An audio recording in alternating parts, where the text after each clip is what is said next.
യുജീസ് favourite വേൾഡിന്റെ വചന കേൾവിയിലേക്ക് എല്ലാവർക്കും സ്വാഗതം. പ്രതിദിന വിശുദ്ധ വേദപുസ്തക വായന 980 ദിവസം. ലൂക്കോസ് എഴുതിയ സുവിശേഷം 9 അധ്യായം. അവൻ പന്തിരുവരെ അടുക്കൽ വിളിച്ചു സകല ഭൂതങ്ങളുടെ മേലും വ്യാധികളെ സൗഖ്യമാക്കുവാനും അവർക്ക് ശക്തിയും അധികാരവും കൊടുത്തു. ദൈവരാജ്യം പ്രസംഗിപ്പാനും രോഗികൾക്ക് സൗഖ്യം വരുത്തുവാനും അവരെ അയച്ചു പറഞ്ഞത്, വഴിക്ക് വടിയും പൊക്കണവും അപ്പവും പണവും ഒന്നും എടുക്കരുത്, 2 ഉടുപ്പും അരുത്. നിങ്ങൾ ഏത് വീട്ടിലെങ്കിലും ചെന്നാൽ അവിടം വിട്ടും പോകും വരെ അവിടെ തന്നെ പാർപ്പിൻ. ആരെങ്കിലും നിങ്ങളെ കൈക്കൊള്ളാതിരുന്നാൽ ആ പട്ടണം വിട്ട് അവരുടെ നേരെ സാക്ഷ്യത്തിനായി നിങ്ങളുടെ കാലിൽ നിന്ന് പൊടി തട്ടിക്കളവിൻ. അവർ പുറപ്പെട്ട് എങ്ങും സുവിശേഷിച്ചും രോഗികളെ സൗഖ്യമാക്കിയും കൊണ്ട് ഊർ തോറും സഞ്ചരിച്ചു. സംഭവിക്കുന്നതെല്ലാം ഇടപ്രഭുവായ ഹെരോദാവ് കേട്ടു. യോഹന്നാൻ മരിച്ചവരിൽ നിന്ന് ഉയർത്തെഴുന്നേറ്റു എന്ന് ചിലരും, ഏലിയാവ് പ്രത്യക്ഷനായി എന്ന് ചിലരും, പുരാതന പ്രവാചകന്മാരിൽ ഒരുത്തൻ ഉയർത്തെഴുന്നേറ്റു എന്ന് മറ്റു ചിലരും പറകൊണ്ട് ഹെരോദാവ് ചഞ്ചലിച്ചു. യോഹന്നാനെ ഞാൻ ശിരച്ഛേദം ചെയ്തു, എന്നാൽ ഞാൻ ഇങ്ങനെയുള്ളത് കേൾക്കുന്ന ഇവൻ ആരെന്ന് പറഞ്ഞു അവനെ കാണുവാൻ ശ്രമിച്ചു. അപ്പോസ്തലന്മാർ മടങ്ങി വന്നിട്ട് തങ്ങൾ ചെയ്തതൊക്കെയും അവനോട് അറിയിച്ചു. അവൻ അവരെ കൂട്ടിക്കൊണ്ട് ബെത്സൈഡ എന്ന പട്ടണത്തിലേക്ക് തനിച്ചു വാങ്ങിപ്പോയി. അത് പുരുഷാരം അറിഞ്ഞു അവനെ പിന്തുടർന്നു. അവൻ അവരെ കൈക്കൊണ്ടു ദൈവരാജ്യത്തെക്കുറിച്ച് അവരോട് സംസാരിക്കുകയും രോഗശാന്തി വേണ്ടിയവരെ സൗഖ്യമാക്കുകയും ചെയ്തു. പകൽ കഴിവാറായപ്പോൾ പന്തിരുവർ അടുത്തു വന്നു അവനോട്, ഇവിടെ നാം മരുഭൂമിയിലായിരിക്കൊണ്ട് പുരുഷാരം ചുറ്റുമുള്ള ഊരുകളിലും കുടികളിലും പോയി രാത്രി പാർപ്പാനും ആഹാരം വാങ്ങുവാനും വേണ്ടി അവരെ പറഞ്ഞയക്കണമെന്ന് പറഞ്ഞു. അവൻ അവരോട്, നിങ്ങൾ തന്നെ അവർക്ക് ഭക്ഷിപ്പാൻ കൊടുപ്പീൻ എന്ന് പറഞ്ഞതിന്, 5 അപ്പവും 2 മീനും അല്ലാതെ അധികം ഞങ്ങളുടെ പക്കലില്ല. ഞങ്ങൾ പോയി സകല ജനത്തിനും വേണ്ടി ഭോജ്യങ്ങൾ കൊള്ളേണമോ എന്ന് അവർ പറഞ്ഞു.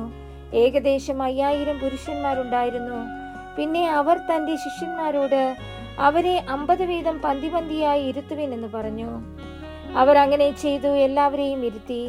അവൻ ആ 5 അപ്പവും 2 മീനും എടുത്തുകൊണ്ട് സ്വർഗത്തേക്ക് നോക്കി അവയെ അനുഗ്രഹിച്ചു നുറുക്കി പുരുഷാരത്തിന് വിളമ്പുവാൻ ശിഷ്യന്മാരുടെ കയ്യിൽ കൊടുത്തു. എല്ലാവരും തിന്ന് തൃപ്തരായി ശേഷിച്ച കഷ്ണം 12 കൊട്ട എടുത്തു. അവൻ തനിച്ചു പ്രാർത്ഥിച്ചു കൊണ്ടിരിക്കുമ്പോൾ ശിഷ്യന്മാർ കൂടെ ഉണ്ടായിരുന്നു. അവൻ അവരോട്, പുരുഷാരം എന്നെ ആരെന്ന് പറയുന്നു എന്ന് ചോദിച്ചു. യോഹന്നാൻ സ്നാപകൻ എന്നും ചിലർ ഏലിയാവ് എന്നും മറ്റു ചിലർ പുരാതന പ്രവാചകന്മാരിൽ ഒരുത്തൻ ഉയർത്തെഴുന്നേറ്റു എന്നും പറയുന്നു എന്ന് അവർ ഉത്തരം പറഞ്ഞു. അവൻ അവരോട്, എന്നാൽ നിങ്ങൾ എന്നെ ആരെന്ന് പറയുന്നു എന്ന് ചോദിച്ചതിന്, ദൈവത്തിന്റെ ക്രിസ്തു എന്ന് പത്രോസ് ഉത്തരം പറഞ്ഞു. ഇത് ആരോടും പറയരുതെന്ന് അവൻ അവരോട് അമർച്ചയായിട്ട് കൽപ്പിച്ചു. മനുഷ്യപുത്രൻ പലതും സഹിക്കുകയും മൂപ്പന്മാർ, മഹാപുരോഹിതന്മാർ, ശാസ്ത്രികൾ എന്നിവർ അവനെ തള്ളിക്കളഞ്ഞു, കൊല്ലുകയും അവൻ 3-ാം നാൾ ഉയർത്തെഴുന്നേൽക്കുകയും വേണമെന്ന് പറഞ്ഞു.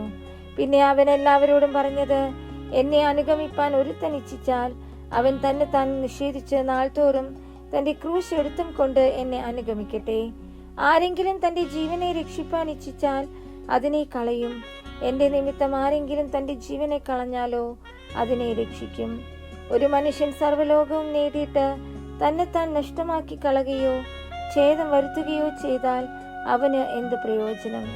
ആരെങ്കിലും എന്നെയും എന്റെ വചനങ്ങളെയും കുറിച്ച് നാണിച്ചാൽ അവനെക്കുറിച്ച് മനുഷ്യപുത്രൻ തന്റെയും പിതാവിന്റെയും വിശുദ്ധ ദൂതന്മാരുടെയും മഹത്വത്തിൽ വരുമ്പോൾ നാണിക്കും. എന്നാൽ ദൈവരാജ്യം കാണുവോളം മരണം ആസ്വദിക്കാത്തവർ ചിലർ ഇവിടെ നിൽക്കുന്നവരിലുണ്ട് സത്യം എന്ന് ഞാൻ നിങ്ങളോട് പറയുന്നു. ഈ വാക്കുകളെ പറഞ്ഞിട്ട് ഏകദേശം 8 നാൾ കഴിഞ്ഞപ്പോൾ അവൻ പത്രോസിനെയും യോഹന്നാനെയും യാക്കോബിനെയും കൂട്ടിക്കൊണ്ട് പ്രാർത്ഥിപ്പാൻ മലയിൽ കയറിപ്പോയി. അവൻ പ്രാർത്ഥിക്കുമ്പോൾ മുഖത്തിന്റെ ഭാവം മാറി ഉടുപ്പ് മിന്നുന്ന വെള്ളയായും തീർന്നു. 2 പുരുഷന്മാർ അവനോട് സംഭാഷിച്ചു, മോശയും ഏലിയാവും തന്നെ. അവർ തേജസ്സിൽ പ്രത്യക്ഷരായി അവൻ യെരുശലേമിൽ പ്രാപിപ്പാനുള്ള നിര്യാണത്തെ കുറിച്ച് സംസാരിച്ചു. പത്രോസും കൂടെയുള്ളവരും ഉറക്കത്താൽ ഭാരപ്പെട്ടിരുന്നു. ഉണർന്ന ശേഷം അവന്റെ തേജസ്സിനെയും അവനോട് കൂടെ നിൽക്കുന്ന 2 പുരുഷന്മാരെയും കണ്ടു.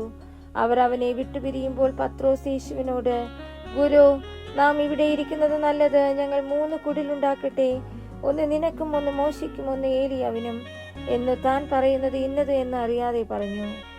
ഇത് പറയുമ്പോൾ ഒരു മേഘം വന്ന് അവരുടെ മേൽ നിഴലിട്ടു. അവർ മേഘത്തിലായപ്പോൾ പേടിച്ചു. മേഘത്തിൽ നിന്ന്, ഇവൻ എന്റെ പ്രിയപുത്രൻ, ഇവന് ചെവി കൊടുപ്പിൻ എന്ന ഒരു ശബ്ദമുണ്ടായ നേരത്ത് യേശുവിനെ തനിയെ കണ്ടു. അവർ കണ്ടത് ഒന്നും ആ നാളുകളിൽ ആരോടും അറിയിക്കാതെ മൗനമായിരുന്നു. പിറ്റന്നാൾ അവർ മലയിൽ നിന്ന് ഇറങ്ങി വന്നപ്പോൾ ബഹുപുരുഷാരം അവനെ എതിരേറ്റു. കൂട്ടത്തിൽ നിന്ന് ഒരാൾ നിലവിളിച്ചു, ഗുരു, എന്റെ മകനെ കടാക്ഷിക്കണമെന്ന് ഞാൻ നിന്നോട് അപേക്ഷിക്കുന്നു. അവൻ എനിക്ക് ഏകജാതനാകുന്നു. ഒരാത്മാവ് അവനെ പിടിച്ചിട്ട് അവൻ പൊടുന്നനവെ നിലവിളിക്കുന്നു. അത് അവനെ നുരപ്പിച്ചു പിടപ്പിക്കുന്നു. പിന്നെ അവനെ ഞെരിച്ചിട്ട് പ്രയാസത്തോടെ വിട്ടുമാറുന്നു. അതിനെ പുറത്താക്കുവാൻ നിന്റെ ശിഷ്യന്മാരോട് അപേക്ഷിച്ചുവെങ്കിലും അവർക്ക് കഴിഞ്ഞില്ല എന്ന് പറഞ്ഞു.